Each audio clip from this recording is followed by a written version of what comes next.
Well,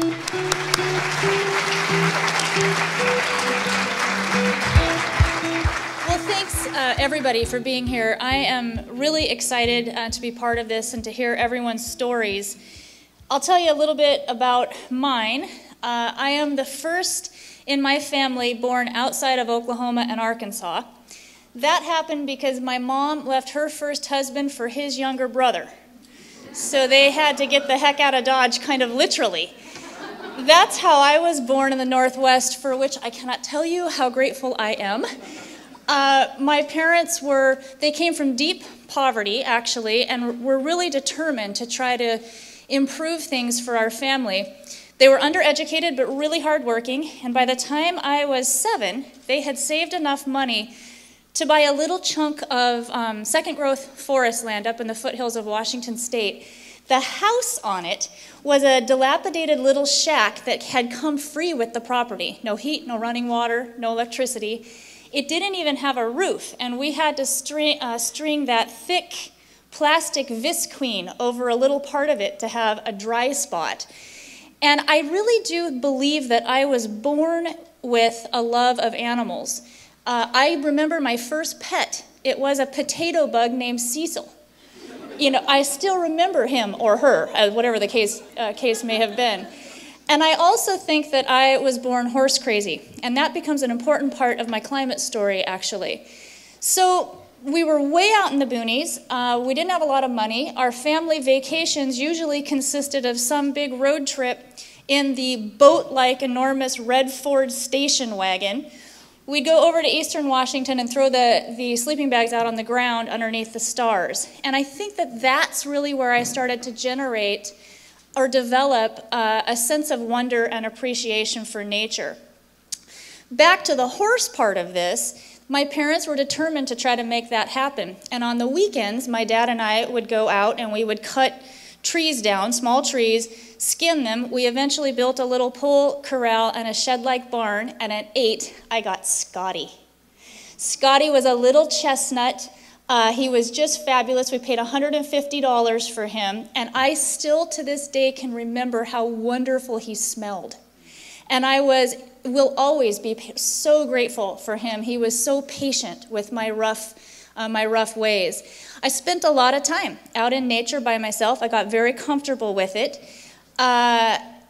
Unfortunately, over time, things started to unravel a little bit with my family. Alcoholism and mental illness took a real toll on my parents, and I went through some pretty insecure and shaky times. And that time, the time spent out in nature with the horse and the bird dogs, and coyotes were always around, and deer and bears were very common then, and I was really comfortable with that. It became my sanctuary. I wound up on my own at 16, sold my horse at 19, went through some really angry years, and decided that I really wanted to have a different trajectory for my life. And I wound up going to community college classes at night up at Bellevue Community College. And not too far into it, I took an environmental studies class. And that's when I realized we were hemorrhaging species because of human activity. These wild things that had been such a comfort to me, we were needlessly wiping them out, and it changed my life forever. I thought I would become a famous wildlife biologist. That didn't exactly pan out. I did, however, become an activist at that moment. I got a job going door to door, raising awareness and money on behalf of the Endangered Species Act and the WAFC, Western Ancient Forest Campaign. And then I transferred into Evergreen State College. And that's where I really learned about sustainability. And I found my life's work, because my niche is to do whatever I can to try to help us figure out ways of living and traveling and doing business that don't jeopardize species in the first place. That was also when I first learned about what at that time was a relatively new or newly realized threat of climate change. And I became aware of the implications that that would have on our environment. And I knew that I had to work on that. I knew that that would be something I would be committed to. That was, I believe, 22 years ago. And I have been on that path ever since. And I won't kid you, for those of you already engaged, you know, for those of you interested, it's true. You will have some downtimes. You will have some hard moments with this. But we still have a chance to really do something serious about this issue and better protect this planet that I happen to love. And that is one of the single most important purposes of my life. And I will kind of wrap up by telling you a funny story about that. I hope it doesn't make Rachel too nervous. A couple of years ago now, I was in a rather tense conversation with a couple of John, aka the governor's, senior staff. And we were having the conversation about how I would continue to contribute to these issues that my life has been committed to and that I feel so strongly about, while being in this admittedly bizarre and awkward role of First Lady. And I was feeling very thwarted by that. There will be a book about this at some point. And I was getting some pushback from the guys, and one of them said, well, you know, when you work for the governor, and I immediately jumped in and said, well, I don't work for the governor. I work for the earth.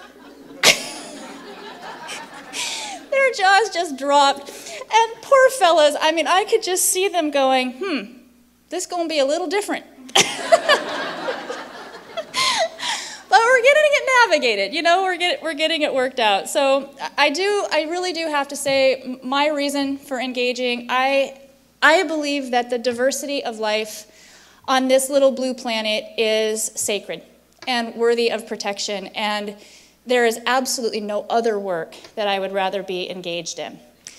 Many of you in the room are already engaged, are already working.